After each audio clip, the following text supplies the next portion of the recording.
नमस्कार दोस्तों, कैसे हैं आप सभी लोग। उम्मीद करता हूं कि आप लोग भी अपने अपने परिवार के साथ स्वस्थ होंगे। पिछली कहानियों को आप लोगों ने बहुत प्यार दिया, उसके लिए आप लोगों का बहुत बहुत धन्यवाद। जोशी जी की 3 कहानियां मैं पहले ही सुना चुका हूं। आज मैं आप लोगों के लिए ठाकुरदत्त जोशी जी की एक और नई कहानी लेकर आया हूं, जिसका नाम है चौफुला के आदमखोर बाघों का जोड़ा। कुमाऊं के मुख्य द्वार कहे जाने वाले रामनगर शहर से मात्र 15 किलोमीटर की दूरी पर कोसी नदी के बीचों बीच प्राकृतिक टीले पर एक बहुत सुंदर सा मंदिर है। ये मंदिर गर्जिया देवी के नाम से जाना जाता है। ये रामनगर का सबसे जाना माना मंदिर है। गिरजा देवी, जिनका की स्थानीय नाम है गर्जिया देवी, ये मंदिर कोसी नदी की 2 धाराओं के मध्य में स्थित है। बरसात के दिनों में यहाँ पर कोसी नदी में भयानक बाढ़ आ जाती है और ये बाढ़ इतनी भीषण होती है कि उसे हाथी भी पार नहीं कर पाता है। कोसी नदी के आर पार बड़े ही सुंदर और घने वन स्थित हैं।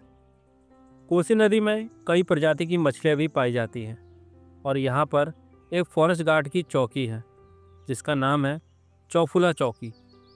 इस चौकी में रामनगर प्रभाग के कर्मचारी रहते हैं। यहीं कोसी नदी के किनारे पर एक देवी चौड़ का खत्ता है, यानी कि पशुओं को बांधने का एक कैंप है, जिसमें मंदिर का पुजारी और बाकी के और कर्मचारी अपनी गाय भैंसे और पालतू पशुओं को रखते हैं। यहाँ पर अन्य गांव वाले भी अपनी गाय भैंस रखते हैं।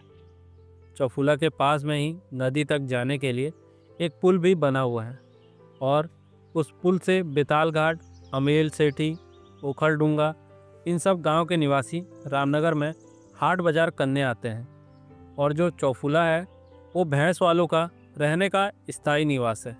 यहाँ पर कालीगाड़ और सूखा स्रोत काफ़ी मशहूर स्रोत है। ये कहानी इन्हीं जगहों के आसपास घटित हुई थी। गर्जिया से 2 मील की दूरी पर स्थित एक सुंदर गांव है और यहाँ के लोग रविवार और बुधवार को रामनगर हाट बाजार यानी कि खरीदारी करने के लिए आते हैं। उखलडूंगा गांव में एक दुकानदार रहते थे, जिनका नाम गोधन सिंह था। उन्होंने अपनी दुकान रामनगर में ही खोली थी। गोधन सिंह के पास अपना घोड़ा था और वो घोड़ा बहुत ही वफादार था। जब भी वो रामनगर जाते थे तो अपनी दुकान का सारा सामान अपने घोड़े के ऊपर ही रखकर ले जाते थे। ये 1 फरवरी 1988 की बात है, जब गोधन सिंह जी अपनी दुकान लगाने के लिए रामनगर के लिए निकल पड़े थे। वो सुबह 4 बजे ही अपने घर से निकल पड़े थे। वो अपने घोड़े पर बैठकर जा रहे थे। घोड़े का नाम उन्होंने लालू रखा था। इस बार गोधन सिंह अकेले ही रामनगर के लिए जा रहे थे, क्योंकि इससे पहले जब भी वो बाजार के लिए जाया करते थे तो घर पर ही अन्य घोड़े वाले उनसे मिलने जाते थे और वो लोग साथ में ही रामनगर के लिए निकला करते थे। लेकिन उस दिन कोई नहीं मिला तो गोधन जी अकेले ही चल पड़े।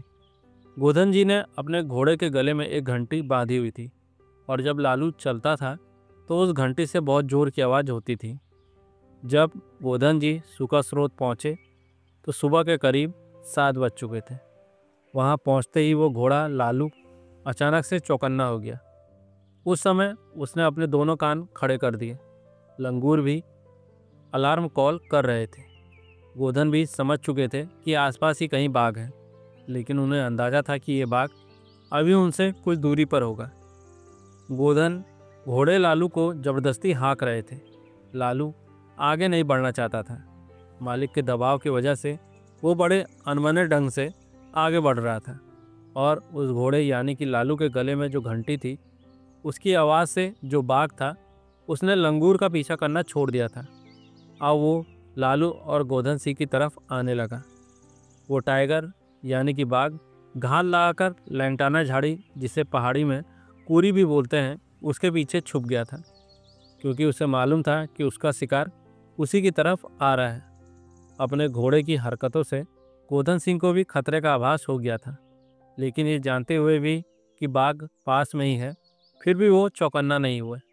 आगे चलने पर चौफुला चौकी करीब 500 मीटर की दूरी पर थी और क्योंकि गोधन जी दबाव बना रहे थे तो घोड़ा लालू बेमन से चल रहा था। वो तेज तेज चल रहा था तो गले की घंटी भी तेज तेज बज रही थी। जामुन के पेड़ पर बैठी चिड़िया बहुत ज़ोर ज़ोर से चिल्ला रही थी कि सामने खतरा है। पास की झाड़ी से सरसराहट की आवाज़ हुई। घोड़ा समझ गया खतरा आ गया। बाघ ने घोड़े की गर्दन पकड़ने के लिए छलांग लगाई, लेकिन घोड़ा समझदार था, वो तेजी से दौड़ पड़ा। तो जो बाघ घोड़े की गर्दन की तरफ लपका था, उसका निशाना पड़ा उस घोड़े की पिछली टांगों पर। अब जब बाघ का पंजा घोड़े की पिछली बाई टांग पर पड़ा तो उसने जोर की उछाल मारी और गोधन जी बाघ के मुंह पर ही गिर गए। अब बाघ ने गोधन की गर्दन अपने दांतों में दबा ली और जंगल की तरफ लेकर चला गया। वहाँ पर उसकी साथी बाघिन भोजन का इंतजार कर ही रही थी कि अब वो स्वादिष्ट भोजन आने वाला है। वो बाघ गोधन सिंह की लाश को घसीटकर अपने साथी के पास ले गया, लेकिन उन्होंने इस लाश को उस समय नहीं खाया, क्योंकि उन लोगों ने इससे पहले किसी भी इंसानी लाश को नहीं खाया था। भले ही उस टाइगर ने गोधन सिंह को मार दिया था, लेकिन उसने गोधन सिंह की लाश को खाने में कोई दिलचस्पी नहीं दिखाई। यानी कि वो टाइगर आदमखोर नहीं थे। मारने के बाद भी वो टाइगर बहुत देर तक वापस नहीं लौटा। जब बाघ गोधन सिंह को ले गया था तो उनका घोड़ा लालू डर गया था, लेकिन उसके बाद वो तेज तेज दौड़ते हुए चौफुला चौकी पहुंचा। चौकी के सामने खड़ा होकर घोड़ा जोर जोर से कांप रहा था और मुंह से हिनना के घटनास्थल की तरफ इशारा भी कर रहा था। चौफुला चौकी में उस वक्त 2 फॉरेस्ट गार्ड तैनात थे। एक का नाम था श्री गोविंद वल्लभ, दूसरे का नाम था श्री राजेश सिंह तोमर। वो दोनों उस घोड़े लालू को पहचान गए। उन्हें मालूम था कि ये घोड़ा तो ओखलडुंगा वाले गोधन सिंह का है, लेकिन उन्होंने सोचा कि ये घोड़ा बिना मालिक के कैसे आ गया, वो भी हाँफते हुए। गोविंद वल्लभ ने कहा, इसके पीछे पीछे गोधन सिंह भी आ रहा होगा। घोड़ा बहुत जोर से हिनहिना रहा था और अपने मुंह से इशारा कर रहा था। अपने अगले पैर भी जोर जोर से पटक रहा था। अब ये दोनों ध्यान से उसे देखते रहे। उनकी समझ में नहीं आ रहा था कि घोड़ा ऐसा क्यों कर रहा है। इसके पहले तो ये घोड़ा ऐसा कभी नहीं करता था। सुबह के 8 बजे थे। ये दोनों कुछ देर तक और इंतज़ार करते रहे, लेकिन गोधन सिंह नहीं आया। अब इन लोगों ने उस घोड़े को चौकी पर ही बांध दिया। सुबह के 8:30 बज चुके थे। जब गोधन सिंह फिर भी वहाँ नहीं आया तो राजेश ने कहा कि ज़रूर दाल में कुछ काला है, और उन्होंने ये भी कहा कि मैं गर्जिया चौकी से बंदूकधारी गार्ड को बुला लाता हूँ। वो अपनी साइकिल से गर्जिया चौकी गए और वहाँ से श्री थान सिंह को बुला लाए। थान सिंह वाइल्ड लाइफ गार्ड के पास कारतूस वाली दुनाली बंदूक थी। अब ये तीनों लोग सूखा स्रोत तक सड़क से होते हुए ओखलडुंगा की तरफ चले गए। अब जब ये चौकी से आगे बढ़े तो इन्हें एक जगह पर घोड़े के ऊपर से गिरे हुए खाली कनस्तर, बोरे और बाकी सामान दिखा। ये समझ गए कि मामला तो गंभीर है। अब इनका शक भी बढ़ चला था। तो पंडित गोविंद वल्लभ बोले, थान सिंह बंदूक में कारतूस डाल लो। थान सिंह बोले, हाँ मैंने पहले ही भर रखे। जब वो लोग जामुन के पेड़ के पास पहुँचे तो उन्हें गोधन सिंह की टोपी और चप्पल दिखाई दी। ये लोग समझ गए कि वहाँ पर कोई बड़ी अनहोनी घटी है, इसलिए अब ये लोग वापस चौफुला चौकी आ गए। वापस आकर ये लोग आपस में विचार विमर्श करने लगे कि रामनगर वन प्रभाव को इस घटना की खबर देनी होगी। अब इन्होंने कहा, तोमर तुम कुमेरिया कालीगढ़ के रास्ते पर जाकर फायर वॉचर को गोधन सिंह के घर पर भेजो और पता करो गोधन सिंह कहाँ पर है, और घर पर सूचना देना कि गोधन सिंह का घोड़ा तो चौकी पर पहुँचा है, लेकिन गोधन सिंह का कोई अता पता नहीं है। अब ओखलडुंगा गांव में हलचल मच गई। सबको लग रहा था कि गोधन सिंह को बाघ ने मार दिया होगा, क्योंकि जब घोड़ा चौफुला पहुंच गया, सारा सामान भी रास्ते में गिरा है, तो फिर गोधन कहाँ है। अब वहां से गांव वाले रास्ते में पैदल चल पड़े। लेंटाना की झाड़ियों के पास में लंगूर अलार्म कॉल कर रहे थे। लेंटाना की झाड़ियों के बीच गोधन सिंह की टोपी और चप्पल वहीं ज़मीन पर पड़ी हुई थी, और साथ ही वहाँ 2 बूंद खून भी पड़ा हुआ मिला, और झाड़ी के अंदर घसीटने के निशान भी थे। अब इन लोगों को पक्का विश्वास हो गया कि गोधन सिंह को बाघ ने मार दिया है। इन्होंने सोचा कि हमारे पास तो बंदूक भी नहीं है, तो इन्होंने सोचा कि चलो चौकी ही चलेंगे, वहीं पर परामर्श करेंगे कि आगे क्या करना है।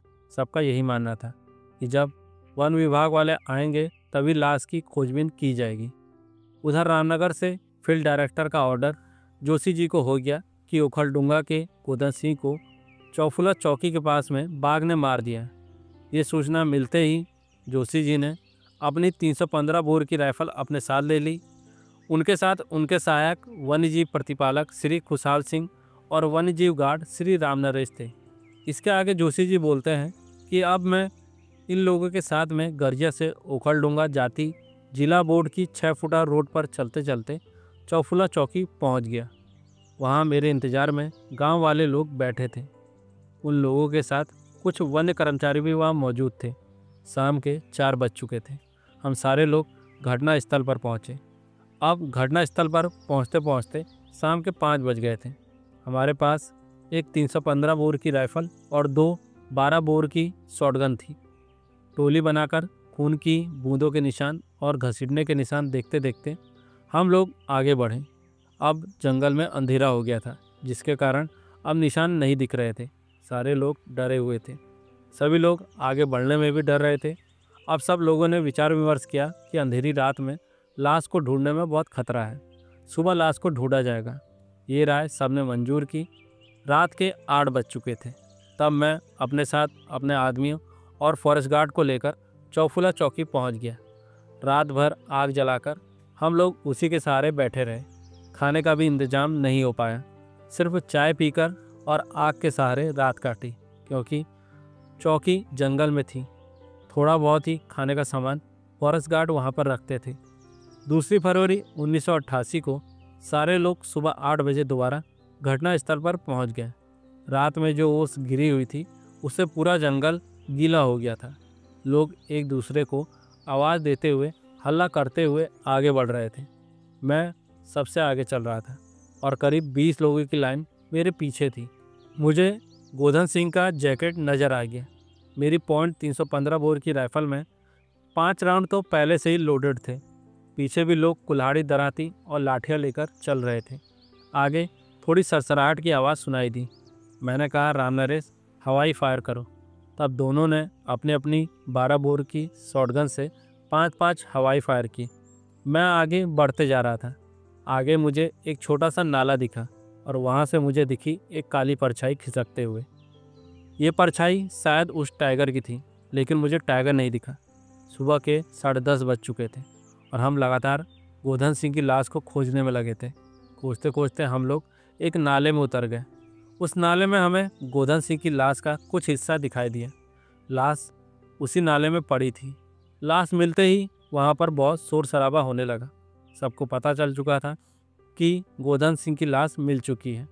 मैंने जिन जिन लोगों के हाथ में दराती थी उन दराती वालों को आगे बुलाया और उनसे झाड़ी साफ करने के लिए कहा। दराती झाड़ी और पतली लकड़ी काटने के लिए एक हथियार होता है।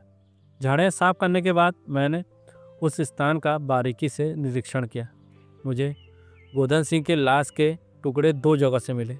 बारीकी से देखने से मालूम चला कि वहाँ पर एक बाघ नहीं था, बाघ और बाघिन का जोड़ा था और लाश को दोनों ने टुकड़े बनाकर अलग अलग जगह पर बैठ के खाया था और वहाँ पर टाइगर और टाइग्रेस के पग मार्क्स भी थे। इतने साल जंगलों में रहने के बाद मैं बाघ और बाघिन के फुटप्रिंट्स में आसानी से अंतर समझ सकता था। वो बाघ और बाघिन जो शुरुआत में गोधन सिंह की लाश को नहीं खा रहे थे, भूख लगने पर उन्होंने गोधन सिंह की लाश को खाना शुरू कर दिया था। अब बाकी बचे लाश के टुकड़ों को इकट्ठा करके एक चादर में लपेटकर घटना स्थल पर रख दिया गया। अब एक आदमी ओखलडूंगा के पटवारी को और दूसरा जो फॉरेस्ट गार्ड था उसे रामनगर के फील्ड डायरेक्टर को सूचना देने के लिए भेजा गया। दिन के 12 बज चुके थे। करीब 3 बजे पट्टी पटवारी और वन विभाग के अधिकारी मौके पर आ गए। उन्होंने निरीक्षण किया, लाश का पंचनामा किया और उसे दफनाने की बात बोलकर वहाँ से चले गए। साथ में ही वो मुझसे परामर्श लेने लगे कि इस टाइगर जोड़े को कैसे मारा जाएगा। मैंने अधिकारियों से कहा कि आप में से एक व्यक्ति रामनगर से फील्ड डायरेक्टर से इस बाघ को आदमखोर घोषित करवाने की कार्रवाई शुरू करवाए और बाघ मारने वाले अधिकारी के नाम को भी अधिकृत करवाए। आदमखोरों को मारने के लिए किसी अधिकारी को मुख्य वन्यजीव प्रतिपालक ही अधिकृत करते हैं। उस समय रामनगर में फील्ड डायरेक्टर थे श्री अशोक सिंह। उन्होंने आवश्यक लिखा पढ़ी की और मुझे आदेश दिया कि बाघ पर निगरानी रखी जाए। हर रोज़ उस टाइगर के पगमार्क चेक किए जाएं और उसके लिए चारा बांधते रहा जाए। हम लोग आदेश को मानते हुए कार्रवाई पर लग गए। तीसरे दिन बाघ को मारने का आदेश जारी हुआ और मुझे शिकारी घोषित कर दिया गया।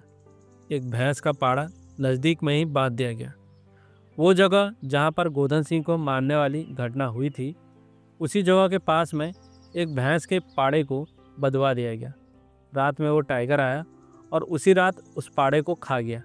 जैसा कि मैंने आप लोगों को शुरुआत में बताया था कि चौफुला में एक गाय भैंस पालने का खत्ता यानी कि कैंप भी था। उस खत्ते में बहुत सारे लोग अपने जानवरों को रखते थे। ये लोग दिन के समय में अपने जानवरों को चराने के लिए जंगल में भी ले जाते थे। कई लोग अपने जानवरों के लिए घास काटने भी जंगलों में चले जाते थे। हालांकि फॉरेस्ट डिपार्टमेंट के द्वारा इन लोगों से साफ साफ कह दिया गया था कि वो लोग ना तो खुद जंगल में जाएं, ना ही अपने जानवरों को भेजें। लेकिन इसके बावजूद एक आदमी 2 फरवरी को अपनी भैंसों को चराने के लिए कालीगांव 25 ब्लॉक में चला गया। अब उन टाइगर और टाइग्रेस ने भैंसों के गले में बंधी हुई घंटियों की आवाज़ें सुन ली तो वो भी भैंसों के पीछे पीछे चल पड़े। उस आदमी के हाथ में एक धारदार हथियार था और उसके साथ एक लालू नाम का कुत्ता भी था जो कि बहुत वफादार था। वो हमेशा उनके साथ रहता था। आज भी कुत्ता टाइगर की मौजूदगी को भाप गया। उसने तेज़ी के साथ भौंकना शुरू कर दिया और जब से टाइगर ने एक आदमी की हत्या कर दी थी, उसके बाद से ही आसपास के गांव के सभी लोग चौकन्ना रहने लगे थे। इस बार उस टाइगर का निशाना उस आदमी की भैंस नहीं थी, बल्कि वो आदमी खुद था। वहाँ पर मौजूद हल्दू के पेड़ के पीछे से बाघ उस आदमी पर नज़र रख रहा था और मौका पाते ही जब वो टाइगर पेड़ के पीछे से बाहर आया, तब उस कुत्ते ने टाइगर की उस हरकत को नोटिस कर लिया और उसने जोरदार तरीके से भौंकना शुरू कर दिया। उस कुत्ते का मालिक भी अपने हाथ में पकड़े गए हथियार को ज़ोर ज़ोर से हिलाते हुए चिल्लाने लगा। उसने अपने गांव की तरफ दौड़ लगा दी। किसी तरह वो बचकर वहां से वापस आ गया। इस घटना की खबर भी रामनगर के फील्ड डायरेक्टर को भेजी गई। गाड़ी से तुरंत ही मुझे चौफुला चौकी पहुंचाया गया। यहाँ पर अन्य सहयोगी खुशहाल सिंह, राम नरेश, फॉरेस्ट गार्ड, ये सब लोग पहले से ही मौजूद थे। दिन के 12 बज चुके थे। सब लोग साथ में मिलकर सुकर स्रोत के पास मचान बनाने की नीयत से पहुँचे। बड़ी मुश्किल से एक ऐसा पेड़ मिला जिस पर मचान बनाना संभव था। वो पेड़ जामुन का पेड़ था। उसके पास में ही एक मजबूत खूंटा गाड़ा गया और उस खूंटे से बांधा गया उस पाड़े को, जो कि उस दिन टाइगर का चारा बनने वाला था। थोड़ी देर बाद में मैं और मेरे सहयोगी उस मचान पर बैठ गए।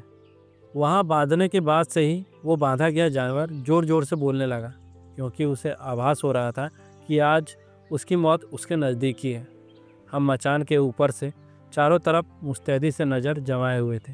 शाम के 5 बज रहे थे। बाघ करीब 400 मीटर की दूरी पर स्थित झाड़ियों में से निकल के नदी के किनारे का सूखा इलाके पर आ गया। वहाँ पर शाम का वक्त था। फरवरी का महीना था। हल्की हल्की धूप बहुत प्यारी लग रही थी। उसी धूप में बाघ बैठ गया क्योंकि उसे धूप अच्छी लग रही थी। आधे घंटे तक वो वहीं बैठा रहा। उसके बाद वो उठा, सामने नीचे की तरफ देखा। उसे नज़र आया एक भैंस का पाड़ा। उसे एक आसान शिकार दिख गया था। भैंस को देखने के बाद से ही उसकी हरकतें बदल गई और वो अब ज़मीन पर चिपक चिपक कर लगभग रेंगते रेंगते पाड़े की तरफ बढ़ने लगा। अब बाघ को क्या मालूम था कि वो पाड़ा बांधा हुआ है, भाग नहीं सकता है। उसे इतनी सावधानी की ज़रूरत क्या है, और उसे क्या पता था कि आज शिकारी खुद शिकार होने वाला है। शेर और पाड़े की दूरी करीब करीब 20 गज की रही होगी। बाघ ने उछाल मारी और पाड़े की गर्दन पर अपना जबड़ा फंसा दिया। मैं भी कई घंटे से इसी मौके की तलाश पर था।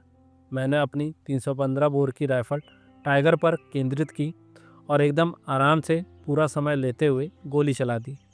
गोली बाघ के बाएं कंधे पर लगी। गोली लगते ही बाघ ने काफ़ी ऊंची छलांग मारी, लेकिन वो वहाँ से दूर नहीं जा पाया और धम से नीचे गिर गया। तब मेरे साथियों ने भी अपनी फायर झोंक दी। इतनी गोली लगने के बाद अब वो टाइगर मर चुका था।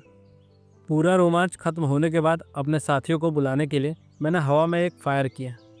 अब चौफुला की सारी जनता वहाँ पर पहुँच गई। अब गर्जिया चौकी से हाथी बुलाया गया और उस टाइगर को हाथी के ऊपर लाद के हम लोग गर्जे की तरफ बढ़ चले। गर्जे से टाइगर को एक जीप पर लादा गया। रामनगर पहुंचते पहुंचते रात के 8 बज चुके थे। सुबह सुबह उस टाइगर का पोस्टमार्टम कराया गया। पोस्टमार्टम करने वाले डॉक्टर ने भी इस बात की पुष्टि की कि ये टाइगर आदमखोर बन चुका था। इसके आदमखोर बनने की वैसे कोई ख़ास वजह नहीं थी, लेकिन गलती से एक इंसान को मारने के बाद इसने अपने साथी के साथ मिलकर उसे खा लिया था और अब उसे इंसानी मांस का स्वाद मिल चुका था। सामान्य बाघ और नरभक्षी बाघ में एक पतला महीन पर्दा होता है। जैसे ये पर्दा हटता है, उसके बाद नरभक्षी बाघ सामान्य बाघों की तरह सोचना बंद कर देते हैं। वो आसान से आसान शिकार की तलाश में रहते हैं।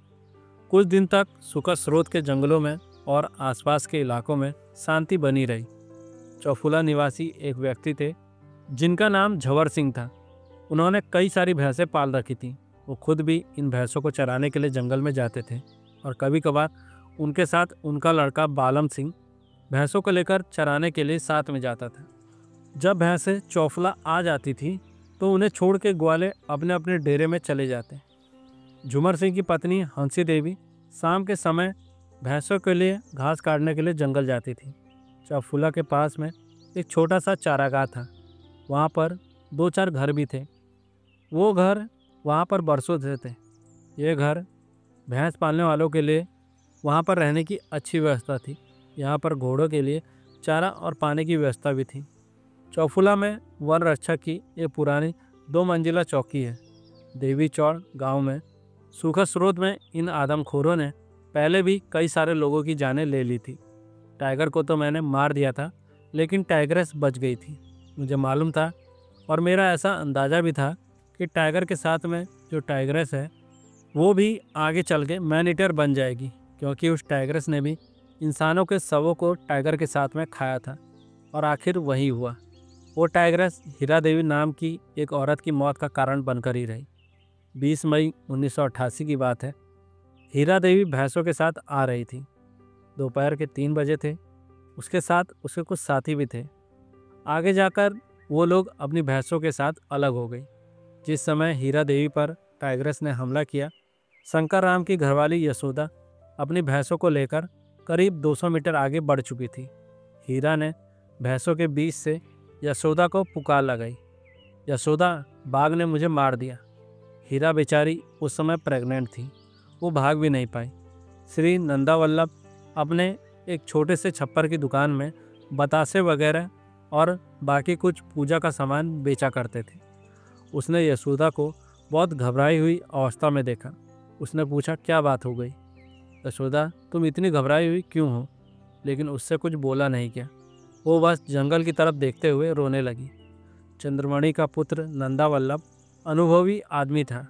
वहीं पर मौजूद एक युवक रोती हुई महिला को देख के समझ गया कि माजरा क्या है। फौरन गर्जा मंदिर और देवी चौड़ में हल्ला हो गया। बहुत सारे गांव वाले और मुसाफिर कालीगाड़ स्रोत की तरफ बढ़ चले। तब नंदावल्लभ ने अपनी घरवाली का घास का गट्ठा पहचान लिया। हीरा देवी की लाश भी मिल गई। शाम के करीब 5 बजे मैं वहां पर पहुंचा। खुशहाल सिंह और मैंने वहां पर रह रहे बाकी के लोगों से कह दिया कि आप लोग अपने घर की तरफ जाएं। हम लोगों ने उस महिला की लाश को वापस गांव में नहीं ले जाने दिया, क्योंकि मुझे लग रहा था कि वो बाघिन अपने शिकार पर रात में वापस लौट सकती हैं। मेरी योजना थी कि हम लोग किसी पेड़ पर बैठकर रात में उस बाघिन का इंतजार करें। कालीगाड़ स्रोत के साथ में ही कुमेरिया से गर्जिया तक पैदल मार्ग भी हैं। उसी पर हम एक पेड़ पर बैठ गए। ठीक 7 बजे स्रोत के पास एकाएक कई सारे चीतल यानी कि स्पॉटेड डियर बोलने लगे, यानी कि अलार्म कॉल करने लगे। मैंने खुशहाल सिंह को सावधान कर दिया कि सावधान हो जाओ, बाघिन यानी कि टाइग्रेस आ चुकी है। मैंने बोल दिया कि जब मैं संकेत दूंगा तब तुम हाथ ऊपर उठा के टॉर्च की रोशनी उस जगह पर मारना। मैं खुशहाल सिंह को सब समझा ही रहा था कि तभी पेड़ से 500 मीटर की दूरी पर एक सांबर बोला। मैं समझ गया कि वो बाघिन अब हीरा की लाश के पास में आ गई है। उस जगह को हमने साफ किया हुआ था, लेकिन अंधेरा भी बहुत था। टाइग्रेस रोर करते हुए हीरा के पास तक आ गई थी। इधर हम लोग भी तैयार थे। टाइग्रेस हीरा की लाश के पास आई और उसे देखने लगी। मैंने खुशहाल सिंह को संकेत किया। इशारे को समझते ही उसने टाइग्रेस के ऊपर टॉर्च की रोशनी मारी। मैंने 315 बोर की राइफल चला दी। गोली टाइग्रेस को सटीक जगह पर लगी। टाइग्रेस वहीं गिर गई। हम 1 मिनट तक इंतज़ार करते रहे, अपनी तसल्ली करने के लिए कि टाइग्रेस मर गई है कि नहीं। बाद में गांव वाले और फॉरेस्ट डिपार्टमेंट का स्टाफ वहां पहुंच गया। टाइग्रेस को उठा के मंदिर के पास में रखा गया। रात के 8:30 बजे तक लोगों ने आकर उसे देखा। उसके बाद उसे रामनगर ले जाया गया। अगले दिन डॉक्टर ने उसका पोस्टमार्टम किया। बड़े दुख की बात यह थी कि उस टाइग्रेस के पेट में भी बच्चे थे। टाइग्रेस के पेट में 5 बच्चे थे जो कि अब मर चुके थे। एक गर्भवती महिला को एक गर्भवती टाइग्रेस ने मार डाला था। हो सकता है इसी वजह से इस बेचारी टाइग्रेस को भी अपने साथ साथ अपने बच्चों को खोना पड़ा था।